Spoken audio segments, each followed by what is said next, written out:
Analisis Komprehensif Standar Audit SA 805, Revisi 2021. Judul Standar dan Nomor. Nama resmi dan nomor standar yang dibahas dalam laporan ini adalah SA 805, Revisi 2021, Pertimbangan Khusus Audit atas laporan keuangan tunggal dan suatu unsur, akun, atau pos tertentu dalam laporan keuangan.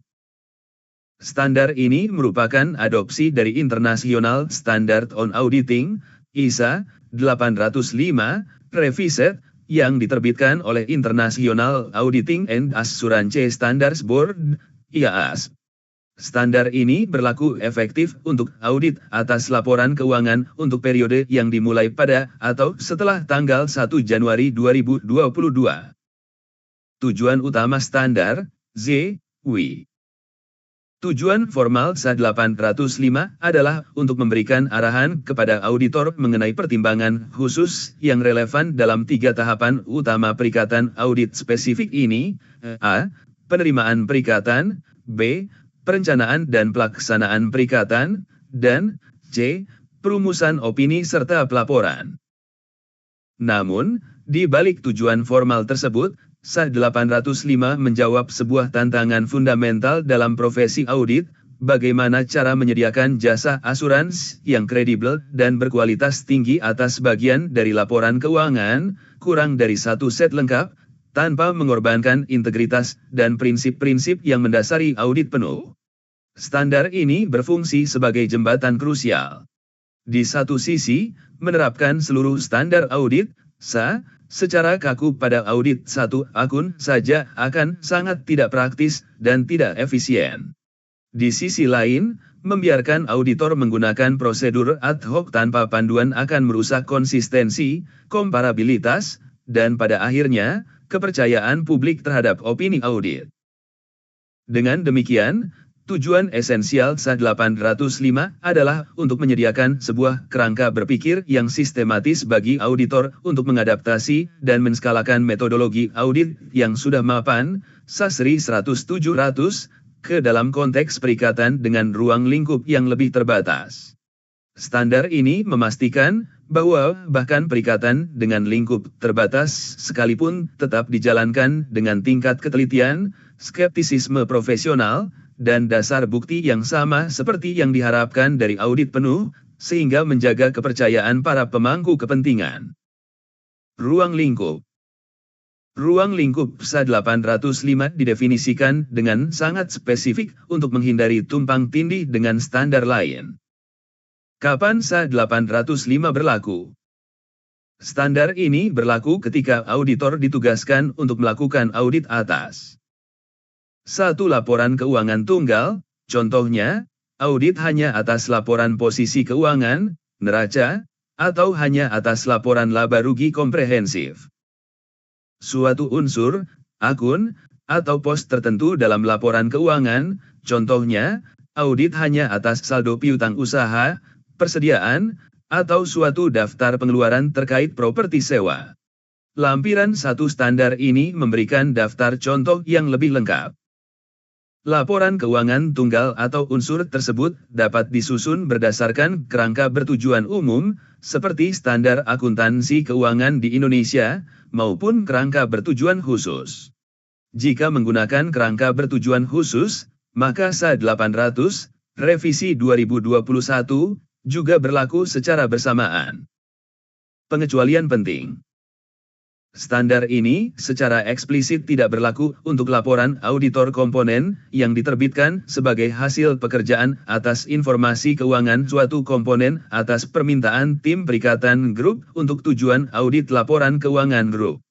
Pekerjaan semacam itu diatur secara khusus dalam SA 600, Revisi 2021, Pertimbangan Khusus Audit atas Laporan Keuangan Grup. Pembedaan ini sangat krusial karena perbedaan tujuan dan pengguna laporan.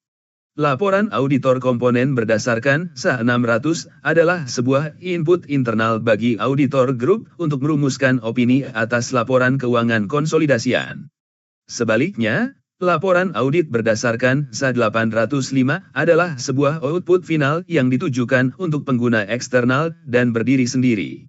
Perbedaan fundamental dalam tujuan ini mengharuskan adanya standar yang terpisah untuk mengatur masing-masing proses. Definisi kunci. Untuk memahami penerapan SA 805, terdapat beberapa definisi kunci yang harus dipahami secara mendalam. Unsur laporan keuangan, atau unsur, didefinisikan secara luas sebagai suatu unsur, akun, atau pos dalam laporan keuangan. Definisi ini memberikan fleksibilitas untuk mencakup berbagai jenis perikatan, mulai dari satu akun neraca hingga suatu daftar transaksi spesifik. Mencakup pengungkapan terkait, ini adalah definisi yang paling krusial. Standar menegaskan bahwa laporan keuangan tunggal atau suatu unsur tertentu dalam laporan keuangan mencakup pengungkapan yang terkait. Pengungkapan ini terdiri dari informasi penjelas atau deskriptif lain yang relevan. Pentingnya definisi ini seringkali kurang dihargai. Definisi ini secara fundamental memperluas lingkup audit dari sekadar verifikasi angka menjadi audit atas seluruh narasi dan konteks yang melingkupinya sesuai dengan kerangka pelaporan keuangan yang berlaku. Sebagai contoh, perikatan untuk mengaudit persediaan tidak berhenti pada observasi perhitungan fisik dan pengujian harga perolehan. Berdasarkan definisi ini, auditor juga wajib mengaudit pengungkapan terkait persediaan dalam catatan atas laporan keuangan. Ini mencakup, namun tidak terbatas pada kebijakan akuntansi untuk penilaian persediaan, misalnya, FIFO, rata-rata tertimbang. Kebijakan penyisihan untuk persediaan usang atau bergerak lambat. Rincian nilai tercatat persediaan, bahan baku, barang dalam proses, barang jadi. Informasi mengenai persediaan yang dijaminkan sebagai agunan utang. Setiap pengungkapan tersebut memiliki risiko salah saji materialnya sendiri dan memerlukan prosedur audit yang spesifik. Mengabaikan aspek ini akan secara drastis meningkatkan risiko perikatan dan dapat menyebabkan kegagalan audit. Prinsip dan konsep fundamental. SA 805 tidak memperkenalkan prosedur audit baru, melainkan dibangun di atas dua prinsip fundamental yang menuntut pertimbangan profesional tingkat tinggi dari auditor. Prinsip adaptasi, The Principle of Adaptation. Konsep inti dari SA 805 adalah bahwa seluruh SA dalam seri 100-700 yang relevan dengan audit laporan keuangan tetap berlaku, namun harus disesuaikan seperlunya dengan kondisi perikatan. Ini berarti auditor tidak bisa begitu saja mengabaikan standar lain, melainkan harus secara cerdas dan dapat dipertanggungjawabkan mengadaptasi sifat, saat, dan luas prosedur yang diatur dalam standar-standar tersebut agar sesuai dengan lingkup audit yang lebih sempit. Prinsip kepraktisan, The Principle of Practicability. Standar ini mengakui bahwa dalam beberapa situasi, melakukan audit sesuai mungkin tidak praktis. Jika auditor tidak sekaligus mengaudit satu set lengkap laporan keuangan entitas, auditor harus menentukan apakah audit atas laporan keuangan tunggal atau unsur tertentu tersebut praktis dilaksanakan. Materi penerapan menjelaskan bahwa ini mungkin tidak praktis jika auditor tidak memiliki pemahaman yang memadai tentang entitas dan pengendalian internalnya, atau jika pekerjaan audit yang disyaratkan oleh SA tertentu, misalnya, prosedur mendalam terkait kelangsungan usaha dalam SA 570, menjadi tidak proporsional dengan unsur yang diaudit. Kedua prinsip ini menjadikan SA 805 sebagai sebuah metastandar. Ia tidak menyediakan daftar periksa prosedur, melainkan sebuah kerangka kerja untuk menerapkan pertimbangan profesional dalam menggunakan seluruh perangkat standar audit yang ada. Keahlian utama yang dituntut dalam perikatan SA 805 bukanlah sekadar eksekusi teknis, melainkan kemampuan untuk menskalakan dan menyesuaikan seluruh proses audit secara tepat dan dapat dipertahankan. Ketentuan utama, persyaratan wajib Z, what, and how. Ketentuan wajib dalam SA 805 dapat dikelompokkan ke dalam 3 fase perikatan, sejalan dengan tujuan standar. Pertimbangan saat penerimaan perikatan. Sebelum menerima perikatan, auditor harus melakukan evaluasi kritis terhadap beberapa aspek. Kepatuhan dan kepraktisan, auditor harus mematuhi semua SA yang relevan.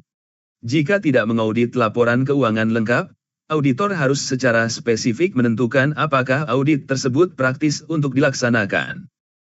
Keberterimaan kerangka pelaporan keuangan, auditor harus mengevaluasi apakah kerangka pelaporan keuangan yang digunakan dapat diterima dan, yang terpenting, apakah penerapannya akan menghasilkan penyajian dengan pengungkapan yang cukup bagi pengguna untuk memahami informasi yang disajikan dan dampak dari transaksi material. Bentuk opini, auditor harus mempertimbangkan apakah format opini yang diharapkan, misalnya, frasa, menyajikan secara wajar, dalam semua hal yang material, versus, disusun, dalam semua hal yang material, sesuai dengan, sudah tepat untuk kondisi dan kerangka pelaporan yang digunakan. Pertimbangan saat perencanaan dan pelaksanaan audit. Ini adalah inti dari pelaksanaan pekerjaan lapangan. Adaptasi seluruh SA yang relevan, auditor harus mengadaptasi semua SA yang relevan seperlunya sesuai kondisi perikatan. Ini secara eksplisit mencakup standar yang relevansinya mungkin tidak langsung terlihat, seperti SA 240, tanggung jawab auditor terkait dengan kecurangan, SA 550, pihak berelasi, dan SA 570, kelangsungan usaha, karena unsur yang diaudit bisa saja mengandung salah saji material yang berasal dari hal-hal tersebut. Perumusan opini dan pertimbangan pelaporan. Tahap pelaporan diatur oleh serangkaian aturan yang ketat untuk menjaga integritas opini audit. Penerapan standar pelaporan, auditor harus menerapkan ketentuan dalam SA 700, perumusan suatu opini dan pelaporan atas laporan keuangan, dan, jika relevan, SA 800, yang disesuaikan seperlunya. Opini terpisah, jika auditor melaksanakan audit atas laporan keuangan lengkap dan audit atas unsur tertentu secara bersamaan, auditor harus menerbitkan opini yang terpisah untuk setiap perikatan. Diferensiasi yang jelas, jika laporan SA 805 diterbitkan bersamaan dengan laporan keuangan lengkap, auditor harus memastikan penyajiannya dapat dibedakan secara jelas.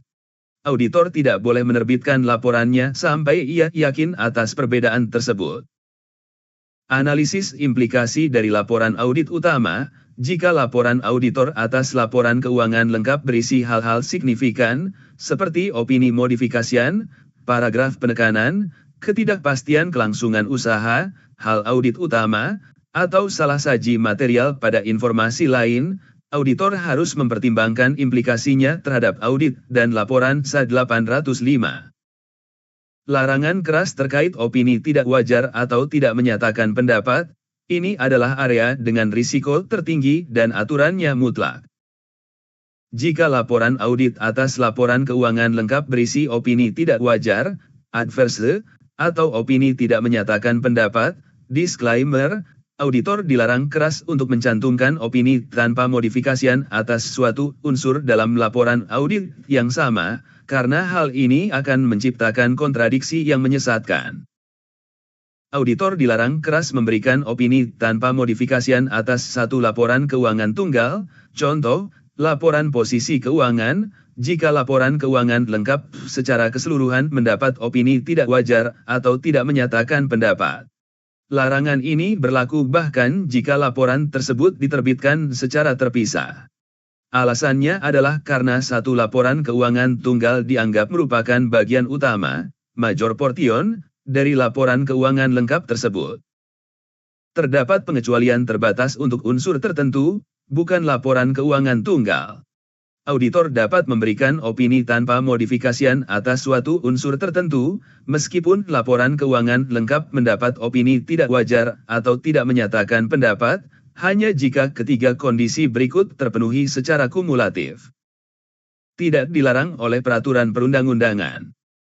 Opini tersebut dinyatakan dalam laporan auditor yang tidak diterbitkan bersamaan dengan laporan yang memuat opini tidak wajar tidak menyatakan pendapat, dan unsur tersebut tidak merupakan bagian utama dari satu set lengkap laporan keuangan. untuk mempermudah pemahaman aturan pelaporan yang kompleks ini, tabel berikut menyajikan ringkasannya. Hal dalam laporan audit atas laporan keuangan lengkap. Implikasi pada audit laporan SA 805. Referensi SA 805. Opini modifikasian, wajar dengan pengecualian. Auditor harus mempertimbangkan relevansi dan dampaknya. Jika relevan, laporan SA 805 mungkin perlu dimodifikasi juga. Paragraf 14. Paragraf penekanan suatu hal-hal lain. Auditor harus mempertimbangkan relevansinya. Mungkin perlu mencantumkan paragraf serupa atau merujuknya di laporan SA 805. Paragraf 14, A27. Ketidakpastian material terkait kelangsungan usaha. Auditor harus mempertimbangkan dampaknya. Sangat mungkin relevan dan perlu diungkapkan atau dirujuk dalam laporan SA 805. Paragraf 14, A27. Hal audit utama, KAM. Auditor harus mempertimbangkan relevansinya. Informasi dalam KAM bisa menjadi input penting untuk perencanaan audit SA 805. Paragraf 14, A26. Opini tidak wajar, adverse, atau tidak menyatakan pendapat, disclaimer. Dilarang memberikan opini tanpa modifikasian atas laporan keuangan tunggal, dianggap bagian utama. Paragraf 17. Opini tidak wajar, adverse, atau tidak menyatakan pendapat, disclaimer. Dapat memberikan opini tanpa modifikasian atas unsur tertentu jika 1. Tidak dilarang hukum, 2. Laporan diterbitkan terpisah, dan 3. Unsur tersebut bukan merupakan bagian utama, major portion, dari LK lengkap. Paragraf 16. Materi penerapan dan penjelasan penting.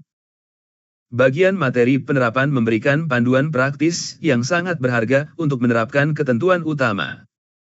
Materialitas, standar menjelaskan bahwa materialitas yang ditentukan untuk laporan keuangan tunggal atau unsur tertentu mungkin lebih rendah daripada materialitas untuk satu set lengkap laporan keuangan.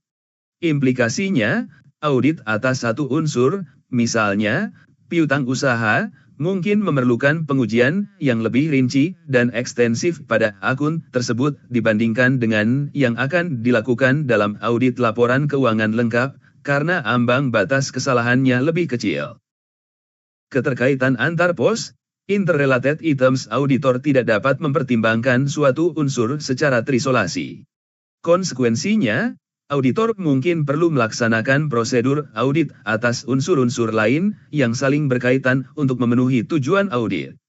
Misalnya, audit atas pendapatan, kemungkinan besar akan mengharuskan auditor untuk melakukan prosedur audit atas piutang usaha, dan kas, untuk memastikan asersi kelengkapan, keterjadian, dan keakuratan.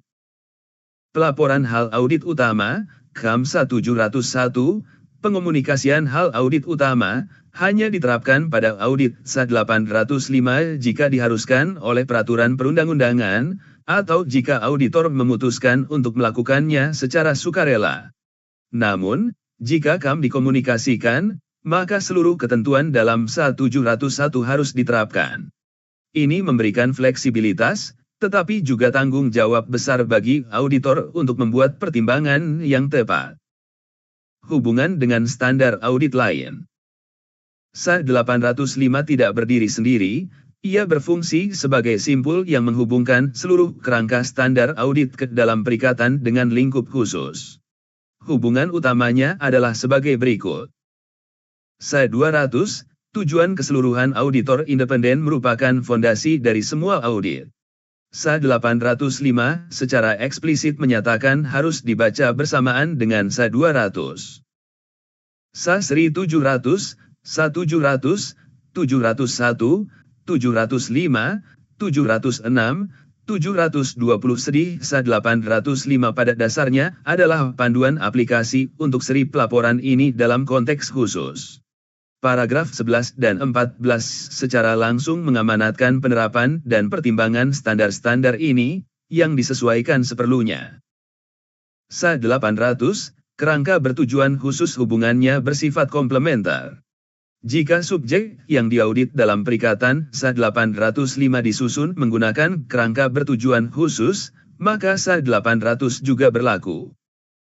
SA 570, kelangsungan usaha SA 805 menyoroti bahwa bahkan untuk audit atas unsur tunggal seperti piutang usaha, pertimbangan kelangsungan usaha yang diatur dalam SA 570 tetap bisa relevan, meskipun penerapannya mungkin tidak selalu praktis. SPM 1, Standar Pengendalian Mutu 1 SKM 1 sedih meskipun tidak disebutkan secara eksplisit dalam teks SA 805, SPM 1 memiliki hubungan yang tidak terpisahkan. SPM 1 berlaku di tingkat kantor akuntan publik, KAP, untuk semua perikatan asurans dan jasa terkait yang dilakukannya. Artinya, setiap perikatan SA 805 harus diterima, direncanakan, dan dilaksanakan di bawah payung sistem pengelolaan mutu KAP. Ini mencakup kebijakan untuk penerimaan perikatan, memastikan kompetensi untuk menangani kompleksitas SA 805, alokasi sumber daya, dan proses pemantauan, review, untuk memastikan kepatuhan terhadap standar. Implikasi praktis bagi auditor. Menerjemahkan SA 805 ke dalam praktik sehari-hari memunculkan beberapa tantangan dan area yang memerlukan perhatian khusus. Tantangan penentuan ruang lingkup materialitas, auditor harus sangat cermat dalam mendefinisikan ruang lingkup dalam surat perikatan. Kegagalan mengantisipasi perlunya mengaudit pos-pos terkait atau menetapkan tingkat materialitas yang lebih rendah dapat menyebabkan estimasi jam kerja dan fee audit yang tidak akurat, serta potensi pekerjaan yang kurang dari yang seharusnya. Risiko ketergantungan informasi, saat tidak melakukan audit penuh, auditor tidak memiliki keyakinan yang sama atas kualitas umum catatan akuntansi entitas. Hal ini mungkin mengharuskan auditor untuk memperoleh bukti lebih lanjut untuk mendukung bukti audit yang telah diperoleh dari catatan akuntansi, yang berarti lebih banyak prosedur substantif dan pengujian yang lebih mendalam. Perangkap kontradiksi, Z contradiction trap ini adalah area risiko hukum dan reputasi tertinggi bagi auditor. Melanggar larangan dalam paragraf 15-17 dengan menerbitkan opini yang tampaknya bertentangan dengan opini atas laporan keuangan lengkap adalah pelanggaran serius. Istilah, bagian utama, major portion, tidak didefinisikan secara kuantitatif dalam standar, sehingga menuntut pertimbangan profesional yang sangat matang dan dapat didokumentasikan dengan baik untuk menjustifikasi keputusan auditor. Beban dokumentasi yang lebih tinggi, karena standar ini sangat bergantung pada pertimbangan profesional, dokumentasi menjadi sangat penting. Auditor harus mendokumentasikan secara ekstensif justifikasi atas, 1. Bagaimana setiap SA yang relevan, diadaptasi, 2. Dasar penentuan semua tingkat materialitas, dan 3. Analisis mendalam atas laporan audit laporan keuangan lengkap, dan kesimpulan mengenai dampaknya terhadap perikatan SA 805. Contoh sederhana. Untuk mengilustrasikan penerapan aturan yang paling kompleks dalam standar ini, pertimbangkan skenario berikut. Situasi, PT Abadi Jaya diaudit secara penuh untuk tahun buku 20X1. Auditor menyimpulkan bahwa ia harus memberikan opini tidak wajar, adverse opinion. Alasan utamanya adalah karena manajemen menolak untuk mengakui kewajiban imbalan pasca kerja yang sangat besar, yang menurut auditor menyebabkan liabilitas dan beban dilaporkan terlalu rendah secara material dan pervasif, sehingga laporan keuangan secara keseluruhan menyesatkan. Permintaan, salah satu kreditur PT Abadi Jaya, yang memberikan pinjaman dengan jaminan piutang usaha, meminta audit terpisah hanya atas daftar saldo piutang usaha per 31 Desember 20X1. Kreditur tersebut hanya peduli pada validitas dan nilai realisasi dari agunan mereka. Penerapan SA 805. Analisis awal, Auditor menerima permintaan ini. Laporan audit utama atas laporan keuangan lengkap memberikan opini tidak wajar. Pertanyaan kunci, paragraf 17 versus 16 sedih apakah daftar saldo piutang usaha merupakan A. Laporan keuangan tunggal atau B. Unsur tertentu. Jelas, ini adalah unsur tertentu. Jika yang diminta adalah laporan posisi keuangan saja, laporan keuangan tunggal, auditor harus langsung menolak memberikan opini tanpa modifikasian berdasarkan larangan mutlak di paragraf 17. Penerapan uji 3 syarat, paragraf 16 sedih karena ini adalah unsur tertentu, auditor dapat memberikan opini tanpa modifikasian atas unsur tersebut hanya jika ketiga syarat berikut terpenuhi. A. Tidak dilarang hukum, asumsikan tidak ada larangan hukum atau regulasi yang relevan. B. Laporan diterbitkan terpisah, auditor harus menegaskan dalam surat perikatan bahwa laporannya atas piutang usaha tidak akan diterbitkan bersamaan dengan laporan audit utama yang berisi opini tidak wajar. Ini harus dikomunikasikan secara jelas kepada manajemen dan kreditur. C. Bukan merupakan bagian utama, major portion ini adalah area pertimbangan profesional yang krusial. Auditor harus menilai apakah nilai bersih piutang usaha merupakan bagian utama dari total aset atau elemen penting lain dalam laporan keuangan PT Abadi Jaya. Jika piutang usaha hanya sebesar 15% dari total aset, auditor dapat berargumen kuat bahwa itu bukan bagian utama. Namun, jika piutang usaha mencapai 70% dari total aset, argumen ini akan sangat lemah. Dalam skenario ini, asumsikan piutang usaha adalah 15% dari total aset.